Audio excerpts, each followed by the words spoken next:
Leigh Egger, who's currently the head of performance at Feyenoord Rotterdam.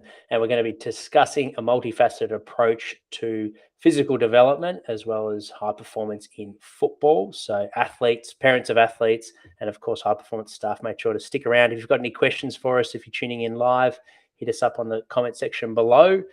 And really looking forward to this chat. Thanks for jumping on, Leigh. Thanks for having me, Jack. Pleasure. For those that aren't aware of your work, mate, do you mind providing us with a background? Yeah, so I hail from Sydney, and we were discussing just before my background and my initial trade or my studies was in physiotherapy. So I had 2 degrees, and my second was a master of physiotherapy. But I always had an interest in strength and conditioning and performance training. I guess been lucky to have some really good mentors over the years that have helped me a lot. I played football when I was younger, not to a fantastic level, but enough to teach me some lessons and give me some cool experiences. And sort of worked in a little bit more so rugby and football than anything else, but a few different sports, mostly in the area of rehab coaching, physiotherapy, such as like yourself, and performance sector. And I made the move 4 seasons ago, almost 4 years now, to the Netherlands to take up a gig that I couldn't turn down at Feyenoord. So that's a crash course of me to this point. Fantastic, mate. Yeah, some great experiences, and along that journey, who have been some strong influences or mentors, if you like, that have helped shape your philosophy? Yeah, I've been super lucky, as I mentioned. I really think I hit the jackpot in terms of that. I've definitely had 3 or 4 in my life that have been super valuable, and even more than that. But definitely the ones that have shaped my philosophy and the way that I work is certainly John Pryor is one who you've had on the podcast before.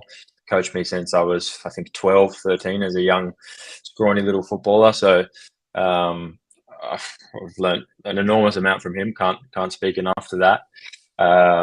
Frans Bosch is one that I live closer to in the Netherlands now as well, who John actually introduced me to, and his approach and philosophy sort of around coordination-based training. A lot of his work is, it shapes a lot of how I look at problems and how I function day to day at the moment and throughout my career.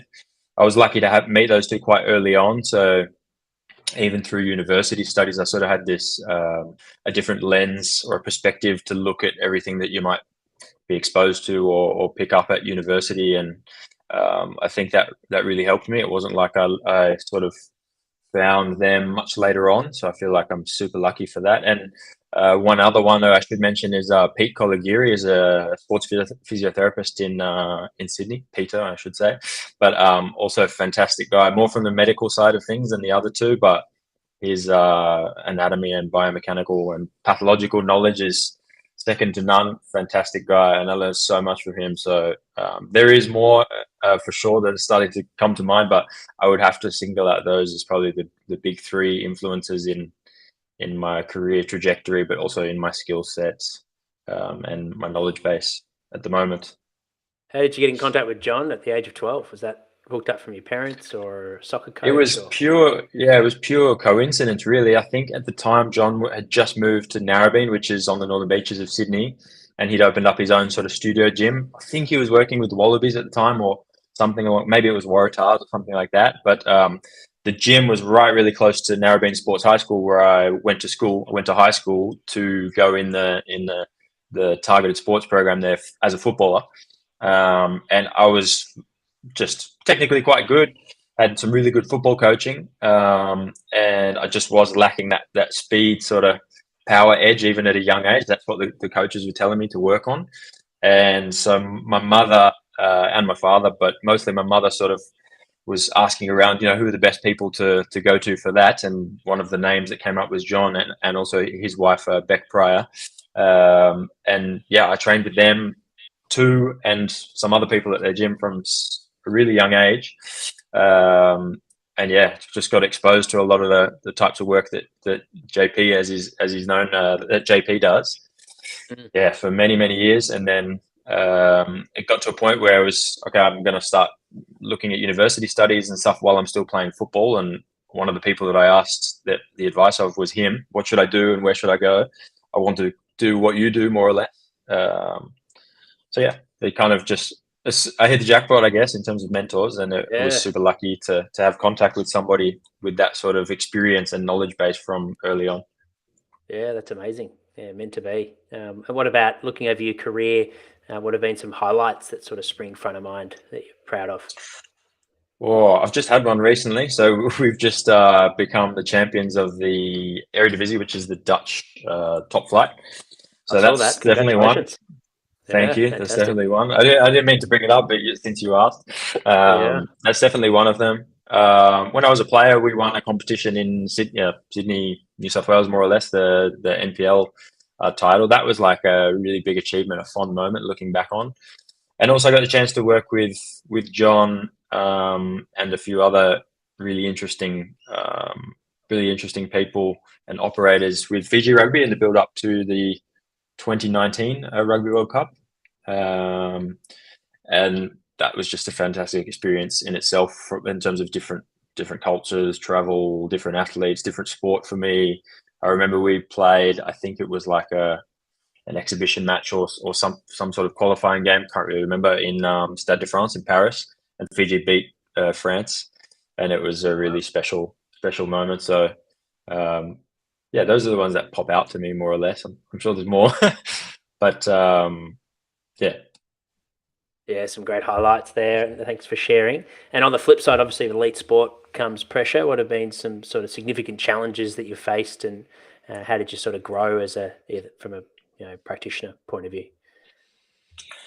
Yeah, I think big challenges for me more recently in the last sort of 2 or 3 years have been more around communication, I guess, and working with quite a big organization with lots of staff. I'm sort of more naturally, I would say, somebody who just goes about their work, and not that I don't trust other people, but I just sort of do my thing, and I'm not a natural collaborator, I would say. But over communicating, I would say, would be something that I've learned to do more and more, even if it's just a safeguard. Hmm. Because you'd rather be clear on communication than having sort of gaps and things that could grow into bigger problems. Definitely communication is one of them. Other challenges, there's definitely lots of them. I'm trying to think of more of the prominent ones, but I think, yeah, getting to know the it's probably said quite a lot, but getting to know the human behind the athlete, and the person and their families has been big. I remember when I was working for Fiji, I keep bringing up JP, but he used to go around and consult and visit the clubs and the players and their families and stuff in the lead up to the World Cup. And although I wasn't there, a lot of the things that he sort of picked up on, when you get to go and see a player in their house and you meet their wife or their girlfriend and their children, you get to really get a sense of how their life looks like at home and why they actually do what they do and what their habits are like.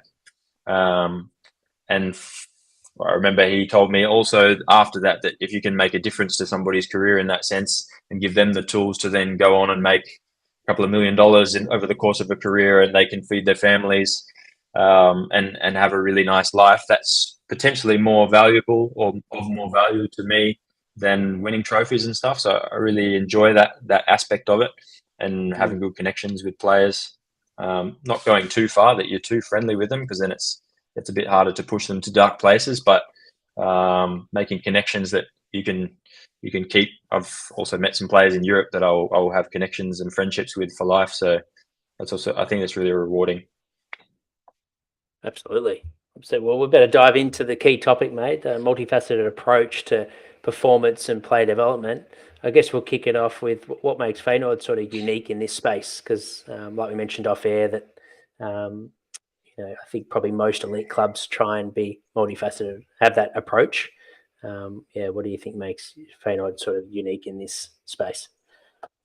Yeah, I don't think there's any one thing that you would say, oh, well, they do that at Feyenoord that other clubs don't do. But I do think that the mix of all of the things together sort of does make us unique in the way that we operate. And it might be difficult for me to communicate that. And if someone like yourself came and watched us work for a week or a day, you might see things much more clearly, but I'll do my best. I think for us, our multifaceted approach is, like I said, all clubs try to do that, but we look at it in sort of four pillars or four key areas. And those are movement literacy and movement quality, lifestyle. So that's a whole host of things underneath that, but movement is the same. Periodization and planning, and then DNA and going a bit deeper on supplementation and diet and these types of things through that testing. So all four is it's quite a lot of information that I could delve into on all of them. But I suppose if you look at the lifestyle, for example, there's so much going on outside of just training time and club contact time for any athlete, but for footballers especially. And that includes enormous amounts of stress, of travel, of pressure, but trying to get those sort of ducks in a row for players in terms of nutrition, sleep, recovery, stress management, mental health, psychology, whatever it may be.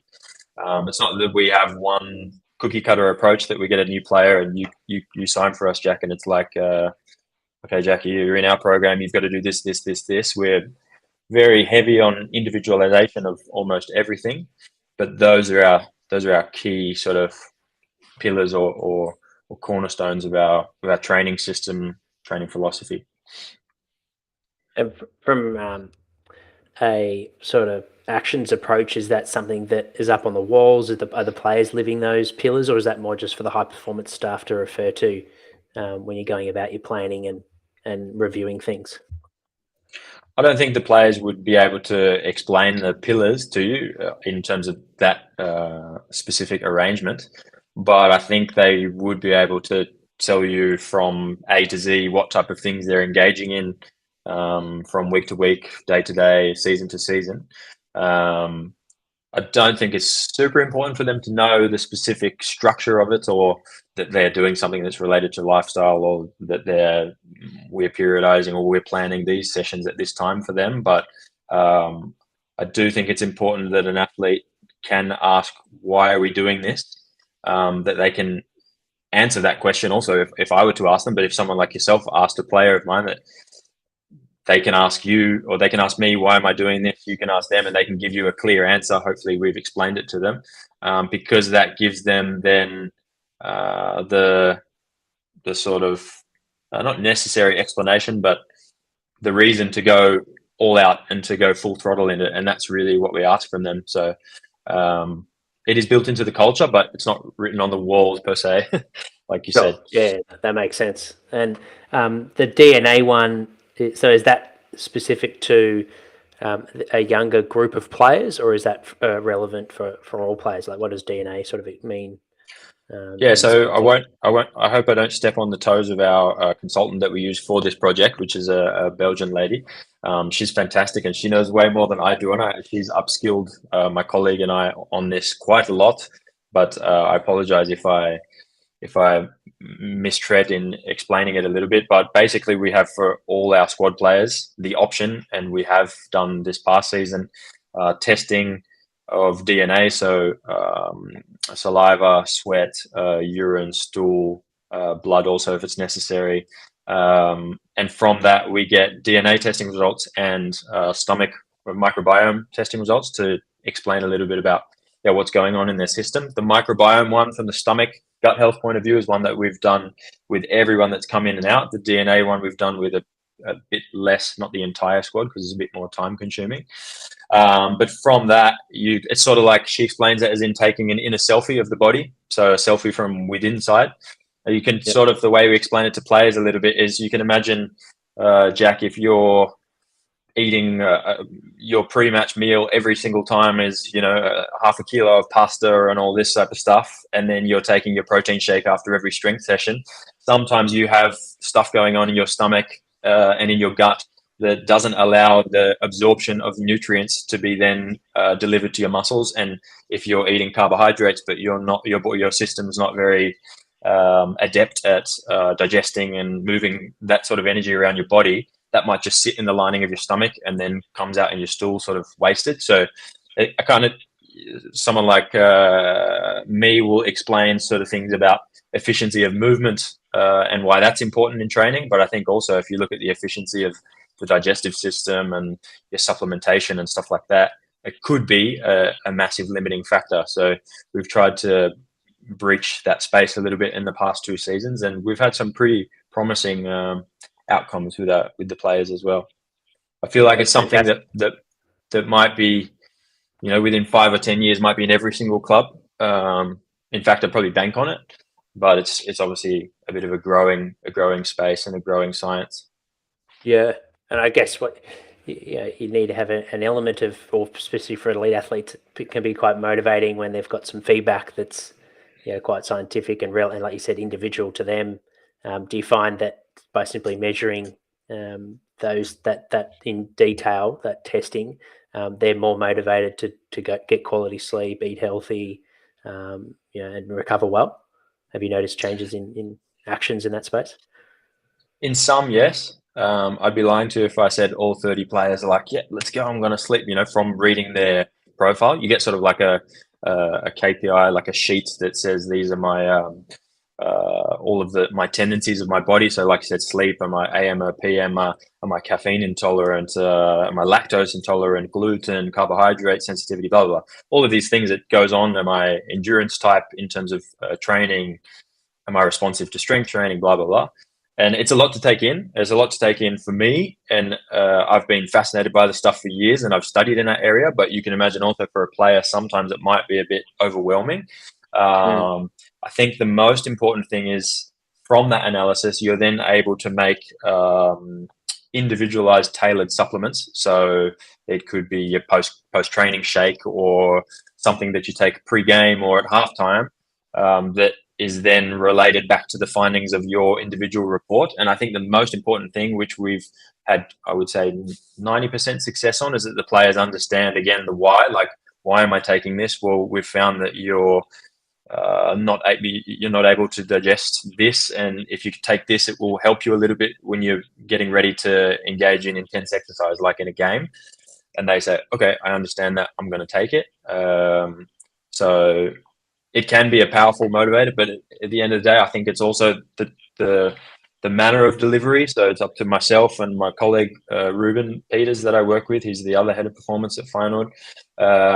The way that we deliver it to them and the way that we follow up is I think, the most important thing in terms of keeping them stimulated and motivated to leave no stone unturned. And okay, I'll keep doing that. Okay, I'll keep taking these supplements. Like you mentioned about the sleep, those types of low-hanging fruit, we have to check those boxes as much as possible. Yeah, very good. And for, I guess, young athletes tuning in, when you get a new player to the club that may be developing in this space and is quite raw, hasn't been exposed to this type of training or education before in terms of living an elite lifestyle, what have been some most common mistakes that you feel like younger athletes are potentially making, and what are some areas that they should be focusing most of their energy on? I guess your big rocks rather than just your 1%ers when it comes to preparation. Yeah, I think it's quite common that you, especially in the generations that are coming through now, it's a generation removed from myself, and even my generation was very much starting to grow up on devices and phones and stuff. But when players aren't able to get to sleep at night until 2-3 in the morning because they're gaming or they're on social media or they're on their devices, that's, everybody knows that that's not the best way to prepare, but we also know clearly the science of how that is affecting you and how that can be detrimental to your performance. So it can be quite a difficult learning curve for them, especially when it's so ingrained in their habits, if they've been doing it since they're 13, 14, 15. And yeah, we have that quite often, and to a certain extent the players have to adapt to the club and the organization and the training system or the training philosophy. But I do think also that the club and us, we have to also adapt to them. So we can't just throw the cookbook at them and say, you got to do this. it's also somebody like my responsibility, I think, to take a look at the player and say, listen, you're a fantastic talent, if they are a talent, and then say to them, we know that for whatever reason you're not sleeping at night until 2 a.m. This is the lowest hanging fruit that you have right now. Let's get this right this month. And after this, let's move on. You'll still be doing the training and everything, but we're not going to zoom in on any fancy training programs, because if that's not sorted first, you're always going to be handicapped in what you can deliver. So I think attacking those things one at a time and narrowing the focus has been big for us. But it's a really big challenge. I don't think by no means is it easy, but certainly the why do I need to go to bed at this time? Why is it helping me? Before the, okay, what can I do and how do I then implement it? I was also a young, promising, or hopeful, let's say, instead of promising, young, hopeful footballer, 2021. And I enjoyed staying up till midnight and beyond midnight. I'm more of a night type person, but I know what it's like. And I also know when you get to a certain age, you start thinking like, oh, I don't know if this is sustainable. But I think it is helpful that you have people surrounding you that say, mate, this is for someone of your potential level, this is unacceptable. And if you want to get as high as you can, as fast as you can, we need to focus on this and those big ones. For me, really, is sleep, nutrition, and recovery. Outside of the club, from a lifestyle point of view, and I'd also probably add mental skills, mental robustness on top of that as well. So. And you mentioned, focus on that rather than tweaking all the other things. So really focus on that for the next month, and then review it and move on to the next thing, or perhaps reflect on some changes that you can still make to make inroads on that specific area of focus. Is that a sit-down chat with you and the player, or is that a team working player? Is it more a corridor sort of conversation where you're checking in once a week on how their sleep's tracking? Talk us through, I guess, that process on how that looks from a high-performance point of view, working with athletes. Yeah, it's important for us as heads of performance or performance department in general to have regular contact and the regular sit-downs, because those sit-downs I feel like they're an opportunity for the players to also speak as well as to get attention. And it doesn't matter for me if they're the captain and the first one on the team sheet, or they are the guy who's played the least amount of minutes. They should all get the same amount of time and attention. And it's a little bit from there. It's up to them how much they want to invest and take it further. Obviously, at the end of the season, if one player has just shown absolutely no interest in improving themselves, then we're not going to sit with them as often as somebody who's super enthusiastic. But everybody gets their time. And I feel like those times when you do sit in a room and you're just having a casual conversation about it, those can be and have been for us, I feel, really powerful. We do it sometimes there. We do it with the head coach, sometimes with his assistant coaches, sometimes with a video analyst, or sometimes with somebody else, like someone in a position such as yourself, rehab coach, or somebody from medical who has a really good relationship with the player. Could depend, really. Could be like a psychologist, sports psychologist, consultant. But those are happening every month, every 6 weeks, more or less, on a needs basis, really. Like if they're really struggling, it might happen more. It's not to say the corridor conversations and stuff don't happen. I think those are, the coffee chats are also quite interesting. But those are a little bit more colloquial and sort of like run of the mill, I guess. But yeah, then it will be from there. Okay, what are you wanting to do in terms of your career? What are your goals and what are your dreams? Not too many players say, I'm just happy to be here type of thing. They want to move up and up and up. Okay, if you want to then do that, these are the things that you're going to need to do to get yourself in order and perform at your best and increase your potential. And then from there, it's a matter of consistency and us pushing them, setting up habits.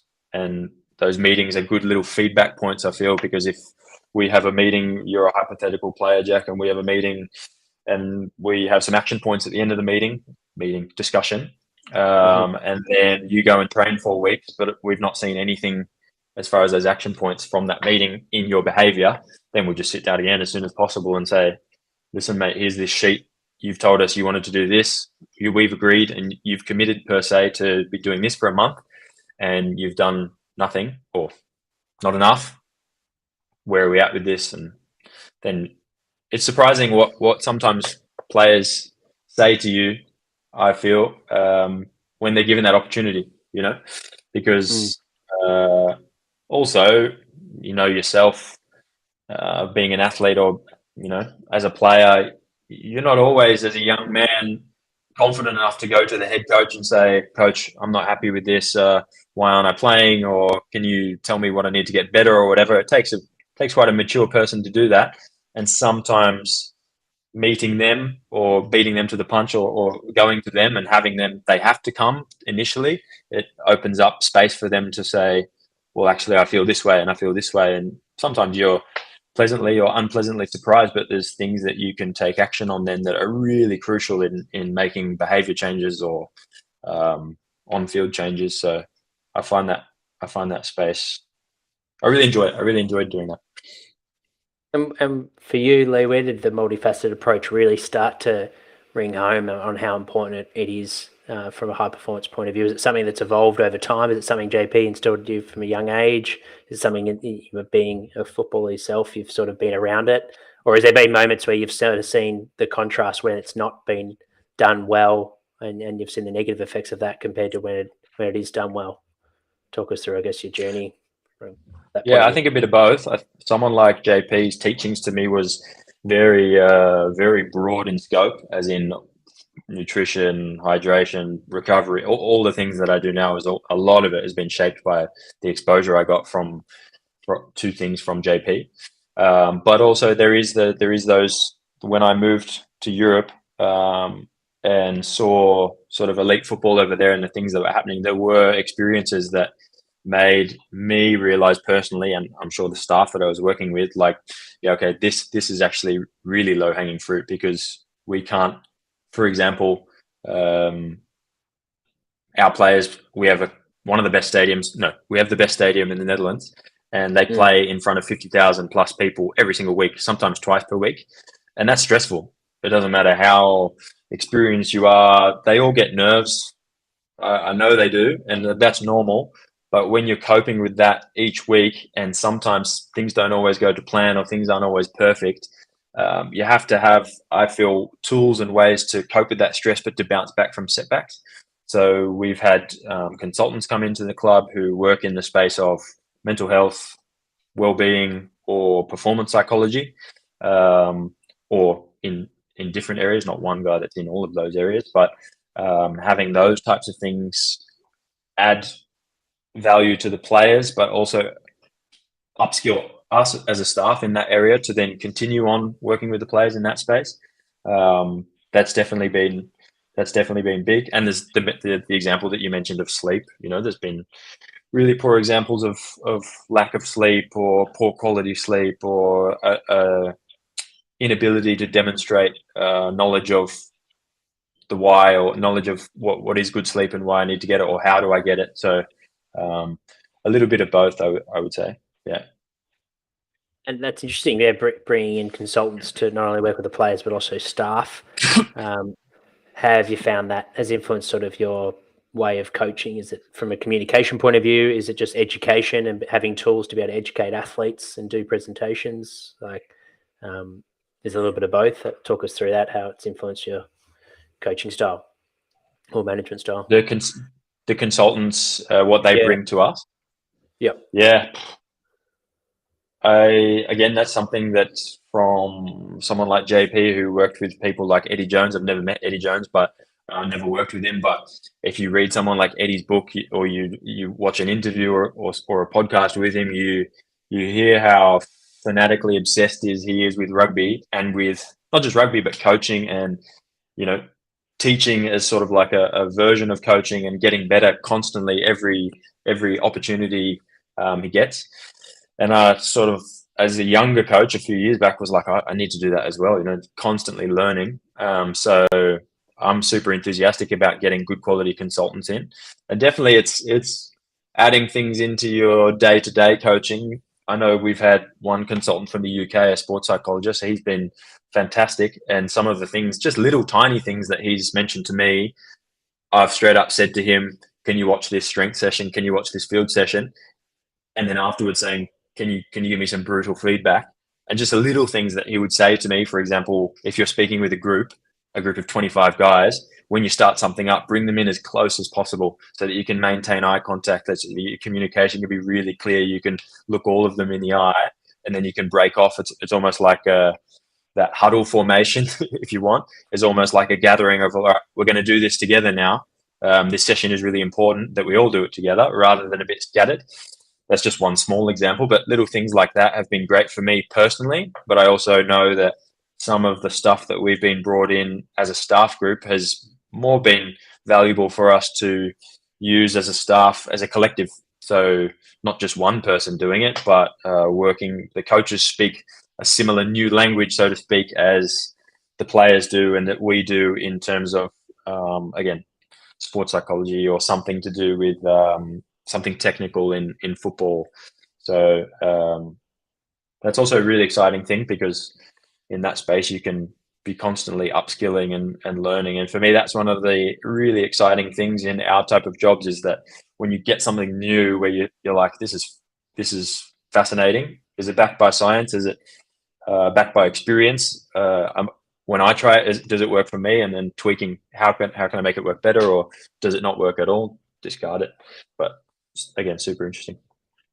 And how do you balance, I guess, the short term in terms of a week by week performance, or sometimes it's two performances, and sort of the long term development of that player, particularly for the young players that are highly talented and playing in the first team straight away? I guess, how do you can you fast track their professionalism and lifestyle to be able to handle the demands of the game, like you mentioned, the big crowds and the pressure that comes with that, but also the physical side of it all, or is it just a matter of it does take time, and you've got to be able to allow that athlete to sort of mature in their own time?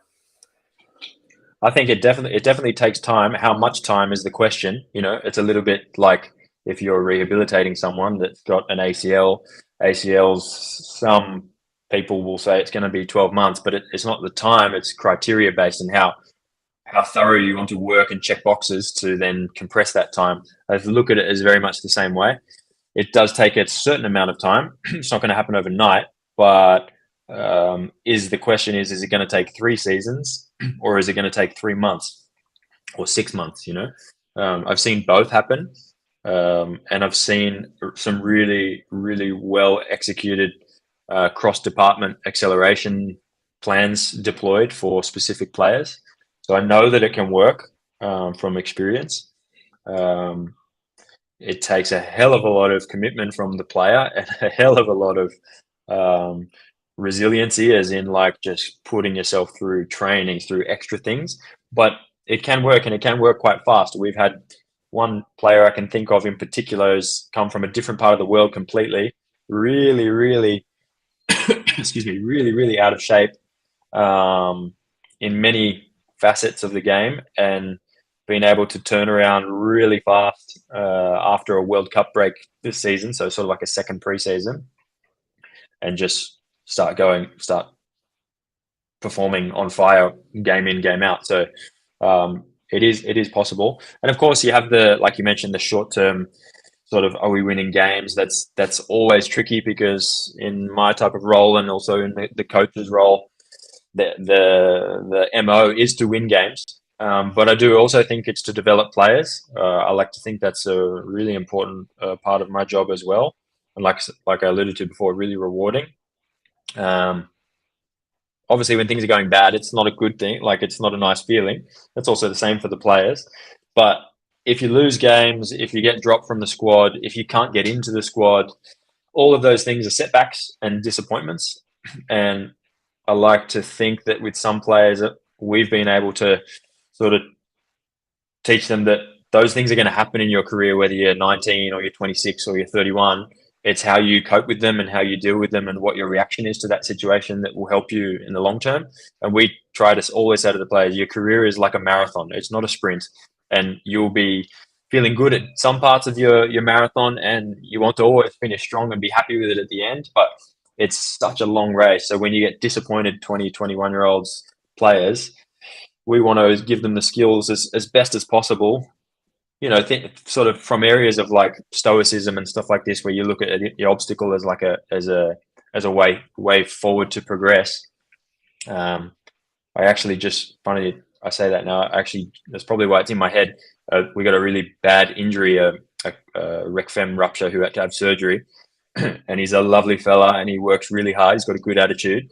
And I recommended a book to him it's Ryan Holiday, a book about stoicism. I don't know if you read it, but I recommended it to him.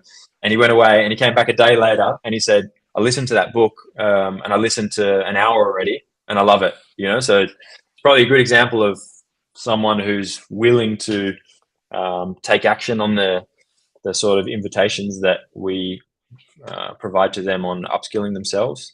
But yeah, back to your question, dealing with big losses of games, with finals, losing those games, with not being in the squad part of your life, figuring out how to bounce back from that and building up your mental resiliency, I think is it's just as important as physical training. And for the scenarios that you mentioned where it is possible to fast track and those that are really driven, what would have been some sort of consistent themes? Is it the player that really comes to the staff and shows that maturity, like you referenced before, or is it, or you mentioned how important is the whole team buying in and driving the same message? Like, what do you think are the most important sort of themes to a successful young player developing and over a shorter period of time and hitting those criteria markers that you've seen? I think the team environment and the culture is super helpful. It doesn't have to be there in my experiences, it's not 30 years of experience, but in my small experience amount, it doesn't have to be there, but it can be a big booster and a big accelerator. For example, we have had in the last 2 seasons, 2 things that spring to mind. One is like a breakfast club. I don't know if you ever saw the Michael Jordan, The Last Dance documentary. They had like a breakfast club training in the morning with the famous PT now, forget his name. But they were coming in doing weights early in the morning. So we've had a breakfast club running. And in the group that we had this year, the breakfast club initially was obligated. We made 3 players obligated to come because they needed it. And they came in every training morning of the week, earlier than the rest of the group. And then they had breakfast after the training. And it started with 3. And then by the end of the season, it was 12 players. The original 3 had graduated, so they didn't need to come anymore, but they kept coming. And another 9 came in. So that's the sort of example where players will train, they talk to each other, and they have a feel for, is this good? Is this good for me? Does this work? I want to try this. If Jack's doing it, I want to do it. Yeah, let's invite Leigh as well, and we'll train in a 3. So that's one example that can just accelerate your habits. And if you have 1 extra training session per day that's of good execution and good value, then it can be super helpful. Another one is we do like monthly challenges as well at the club.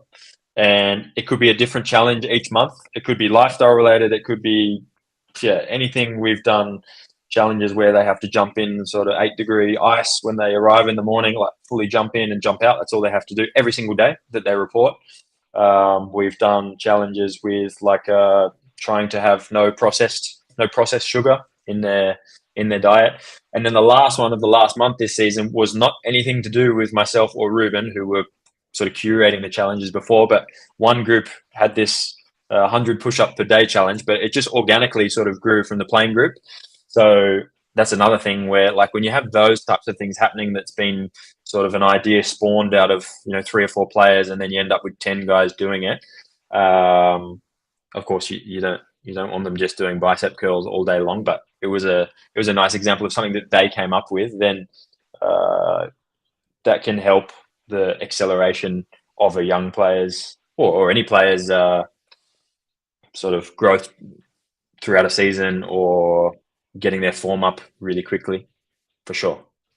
I'm interested in the breakfast club, but what is that, like a modern day fat club? They're doing extra cross training? Was it more an athletic type training session where they're doing strength and power work? Like, how did that complement, if it's happening 4 to 5 times a week, how did it complement the main program, and how did you juggle that from, obviously try to mitigate injuries while they're, allowing them to do some extra work on top of the Yeah, actually it was pretty much exclusively all coordination based training.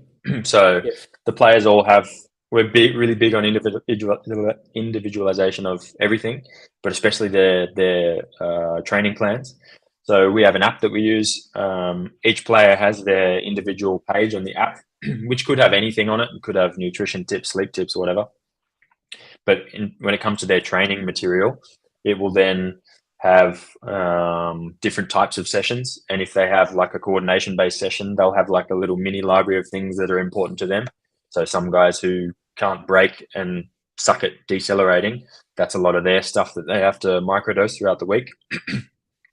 And those morning sessions are the perfect opportunity to do little bits and pieces of that so that it doesn't have a big, neuromuscular load that can affect them the day after or in the training session for that day.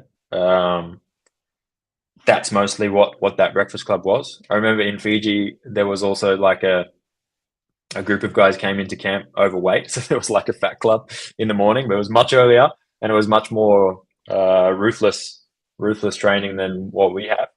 But I think you could almost say that the habit of being there each morning and engaging in the training is potentially even more valuable than the content of the training. But it was consistently small coordination-based doses of training for decel, agility, accel, top speed, stiffness, these types of things.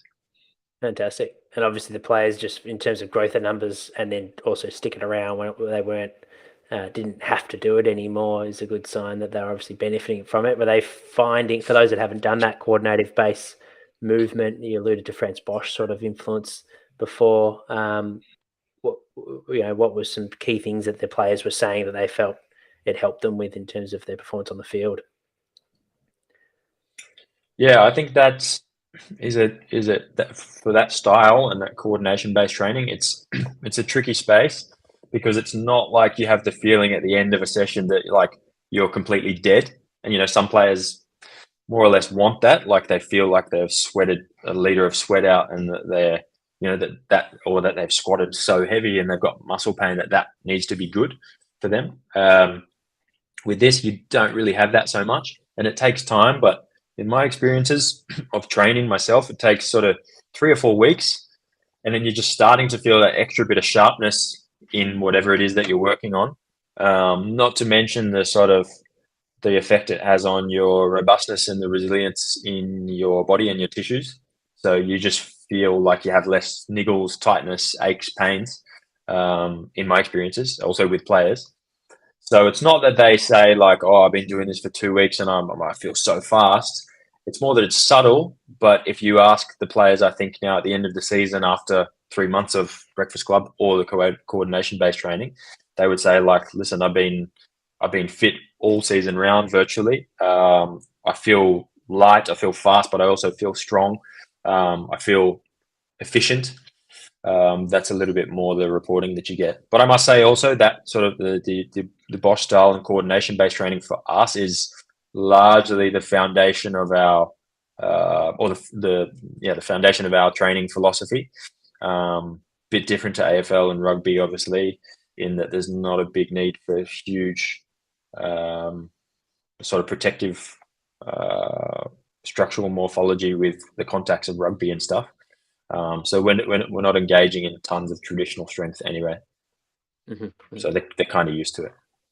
And for those 3 players that had to rock up each day, was that because they've had a heap of injuries that you felt like putting a block of work would make them more efficient and mitigate injury, or was it more getting in some good habits, like you mentioned, the benefit of actually getting to bed early and waking up early had just as much benefit as the actual training itself? I don't think that the getting to training earlier changes the footballers' minds so much with their sleep. In my experiences, they'll go to bed late anyway. But it was certainly not a punishment. For one of them, it was that he was struggling with overall output in games, in terms of just total volume. But also, you could see in the moments that he needed to press, he's a striker, that he needed to press defenders on the opposite team to try to turn over the ball, or if he needed to make quick changes of direction or accelerations, that he's just like we do a lot of movement analysis in the club as well, and filming him in big training games and in normal games, you could just see that he's just was having some troubles with his explosiveness, but also just the way that he was moving around back, and he's just getting pushed off axis or pushed off the ball way too easily. So for him, that was the aim for him, and the outcome was couldn't have been better. For the other guys, it was not that they had any injuries or any problems of sorts. It was, I think, for one of them from memory, it was a defender and accelerating, so turning and going is as in a back line. If you're a striker, Jack, and I'm a defender, and you run past me, like that, I have to turn my shoulders and go. We call it a turn and go. He needed to really get better at that, and that's what he said he wanted to work on. And then we put the breakfast club option to him, and he kept coming. So can be a mixture of things. In the end, with all the players that were coming, none of them had big injury problems. So, but we have had one or two guys who were working their way back that also had to come and work with sort of our version of you, I suppose, in the breakfast club. So sometimes there was more than one coach, and there was two groups at two different times, for example. So yeah. And how do those sessions look? You mentioned they're highly tailored to the individual and the way they play, and focusing on drills that are specific to them. How does the flow of the session go in that sense? If it's one coach, there's sort of 12 athletes, are you grouping them in one's working on acceleration and one's sort of top speed mechanics, one change of direction, or are they literally all following their own program individually and just going about their own time, and the coach is sort of going on the floor and just tweaking them, giving them feedback? Yeah, so it's not that dissimilar to our well, like we change quite often throughout the course of the season, depending on what it is that we're working on, what our schedule's like. But more or less, it's come in together. We did split them into groups because 12 was too much to get going at once. So one group of 6 will come at whatever time, and then 15 minutes later, the second group will start, so that you can have time to explain and whatnot. And the first 2 things, more or less warm up, but they kind of get started for the session. Everyone does all together. So they're like non-negotiables or fundamentals, if you will. And then after that, they'll go on their individual plans. And if some guys share some focus points, then they'll be coupled together in a 2 or in a 3, never usually more than a 3. Then they'll go through just a mini session. So usually it'll be 4 exercises, depending on what it is. If it's, like I said, the decel type stuff, it might be only 2 sets because we just want them fresh for the training that day and don't want too much of a DOMS response the following day. And then that's it. They'll go upstairs, have breakfast, and yeah, that's more or less what it looked like. It's not that we couldn't have changed the style, and it could have been, for example, off-beat conditioning or something like that. It's just at the time for what we needed with the players who were coming. And we had a coach who worked with us coming from the academy as well, who's a fantastic young coach who did really well with those sessions with myself and the other head of performance and the rehab coach. We just kind of mixed it around and kept the focus the same. In your experience, you mentioned how with the movement analysis, you can see if players are getting a little bit sluggish and losing their explosiveness late in games, in big games. In focusing more of your time as a coach on their efficiency of movement and breaking down those specific areas where they are breaking down in a game that you're seeing with the movement analysis compared to improving their capacity, like aerobic capacity or extra cross training sessions. Have you found you get more return to effort with working on their efficiency of movement compared to jumping on a bike, let's say, and doing aerobic capacity? Or is it not one or the other? It's a little bit of both to get the best result? Yeah, I'm not opposed to the both, or I'm not opposed to one or the other. But I do think case by case. Obviously, some players, if you're working with them to make big coordination-based changes, depending on age, depending on training history, depending on injury history, you might be looking at someone whose movement habits or their movement patterns are so ingrained in a poor form of stability that to get them out of it, it's going to be a 12-month job or longer. In those cases, you might be better off just going for the capacity-based in terms of traditional strength or conditioning, off feet or on field. But others where they're young or they have a relatively low training history, then you know, okay, within a couple of weeks, I can make, you know, not instantaneous, but quite quick changes for, in comparison to, you know, for example, traditional strength is going to take probably 12 months for the system to adapt fully and to reap the benefits from that type of training. So, or it could also be both. Yeah, it could also be both. Like the player, the striker that I mentioned, it was both. But I think being blindly following one or the other, that's probably been a lesson of mine as well. Earlier on in my career, I was very much like everything is based on coordination, which I still, to a certain extent, believe to be true. But yeah, there's definitely space for capacities to be built up as well. I just don't think, especially when you look at it from a strength point of view, I don't think that lends enough weight to looking at things like developing affordances on field. And that's why everything that we do is individualized based on movement analysis and movement patterns that transfer that are important to us on the field. And everything is linked. So from the strength to little blocks of transfer training or movement skills, which we do pre-training or post-training, all of those things are also communicated to the players like, hey, listen, we're doing hip hinges in the gym where you drop really low, really suddenly. And we're doing that also on the field where we're stepping in, where we're punching a ball away or something like that, to sort of develop the strength and coordination and the awareness of you and your body that you can decelerate like this when you need to run and press somebody. And so that your body has more tools at its disposal and it can accept more invitations from the environment, potentially. I'm certainly no super expert at it, but that's the way that I look at things now. Yeah, it makes a lot of sense. And you mentioned the movement analysis a couple of times now. Is that something that you use some software? Is that your performance analysts that are feeding that back with the sports scientist to yourself and Ruben, or how does that sort of look? We do that in pre-season testing and all the way throughout the year. So usually we start in context. So actually we just get an iPhone. If I'm filming you, you're in a small-sided game, or maybe it's 11v11, or in training is always best because I can go around and move at different angles and whatever else.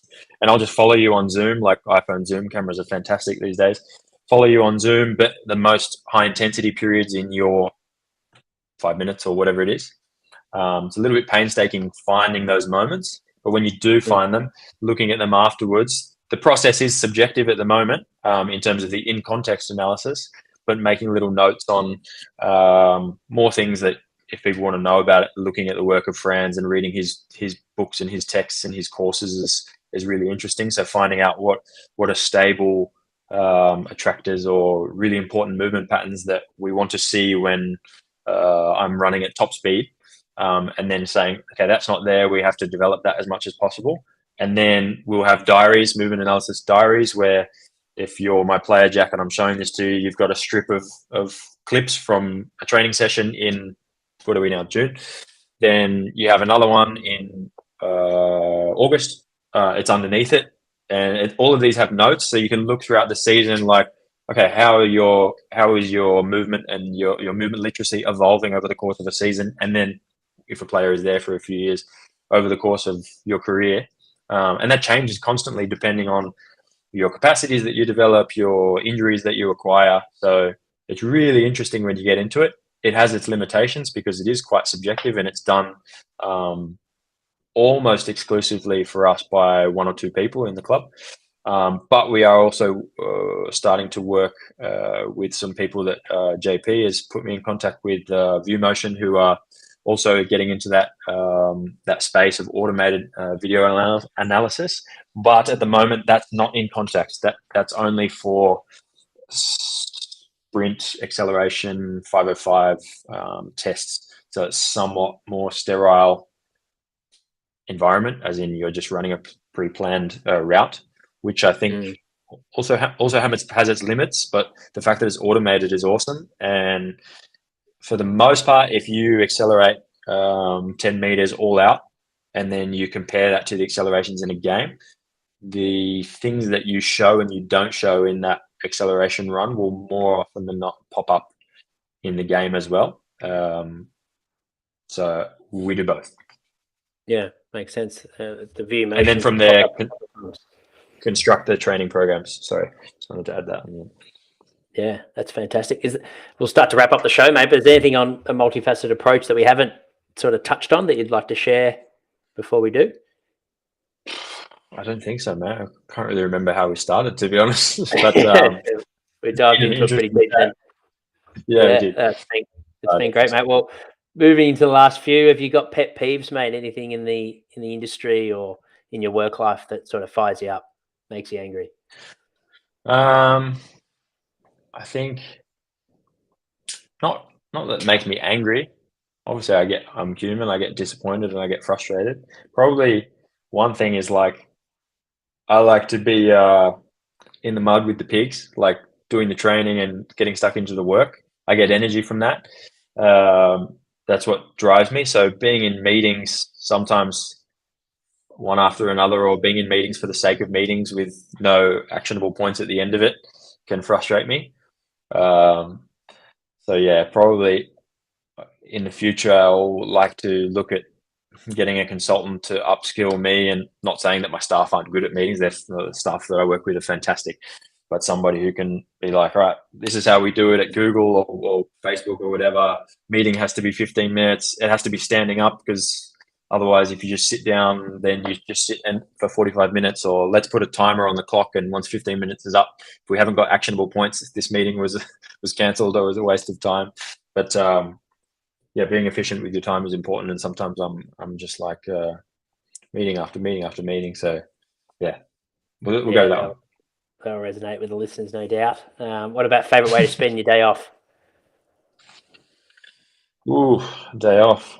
I have to be careful here if my missus listens to this. Usually spend time with my missus in the morning, and then I'm always training. I'm always doing something. When I'm back home or when I can, I love to surf, and when I can't, I'm usually doing some form of martial arts, like mixed martial arts or kickboxing or wrestling or something. It's quite a good kickboxing culture in the Netherlands, so that's been fun. So you usually find me there on the days off. Very good. And like you mentioned, we're middle of the year of 2023. What's on the horizon for you? I mean, you've already achieved a championship this year, so what else are you excited about for the rest of the year, mate? Yeah. We have qualified for the Champions League, so that's really a big step to look forward to for next season, because I've never been involved in that tournament before. Like, apart from the World Cup, it's probably the biggest tournament in football that you could play in. So pretty excited for that. And yeah, we've got some good things coming with the project that JP and I work together on, Speed Power Play. So some good things coming with the app. So yeah, technologies, I feel like it's about to explode. So in terms of some new things coming out with all AI and ChatGPT and all these types of things. So I'm also excited for that, and yeah, for what comes in that space. Yeah, it's a great app. I downloaded the hip lock section of the app and been playing around with the drills over the last sort of year, and it's been fantastic. And JP talked about an upgrade that you guys have been working on. When do you think that will be released, or is it still in the works? It's sort of pivoted a little bit. So now we're kind of looking at it as a bit of a performance hub. So someone like yourself, or a younger version of you or me that's interested in coaching, or is a young athlete in any sort of field or team sport, might want to upskill themselves or learn a little bit more about what are the things that are evidence based, that are coach experience based, that I can use to better myself or better my athletes. So it's sort of ideally going to be a one-stop shop for those types of things. We're hoping to release at least one or two of the modules available to the public within the next month or 2 months. So that's the aim. We're working with a few organizations at the moment, but yeah, that's the focus. The old one that you used is not impressive compared to the new one. So I'll make sure I got to hit you up with the prototype version for you to test out yourself. Yeah, please do. Yeah, I'd love to. That'd be great. And yeah, when it is ready, we'll add the link in the show notes. So for those listening in that might be driving, listening to the podcast, they can easily access it. But yeah, that's fantastic, mate. Plenty happening and plenty of the pipeline, and really appreciate you coming on. If the listeners have any follow-up questions, where's the best place to get in contact with yourself? Usual usual suspects, LinkedIn, Twitter, Instagram. Yeah, always happy to chat to enthusiastic people for sure. Very good. Awesome. Well, thank you for those that have tuned in. If you tuned in halfway, make sure to watch the whole episode or live on our YouTube channel until we release it in 2 weeks' time on our usual day on Wednesdays. And our next live interview is with Ben Griffin. That'll be on 8th of June at 1 o'clock Australian Standard Time. So I'll see you guys then. Thanks again, Leigh. Really appreciate it, mate. Thanks for having me, Jack. Awesome.